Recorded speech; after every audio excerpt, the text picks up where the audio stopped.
Hello everyone, today I'll show you how to change the post-processing setting in Ashes of Creation.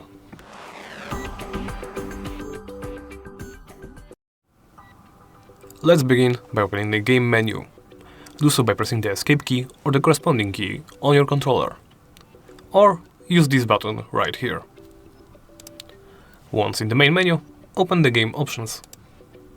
From there, make sure you're in the System tab. Navigate to the Graphics section and scroll down a bit to the Quality and Performance. Here, under Post-Processing, you can make your change. You can change it to Low, Medium, High, Epic or Cinematic. I will leave it at Medium. After you make your changes, simply press the X button and you are ready to play. Thank you for watching and please remember to like, comment and subscribe.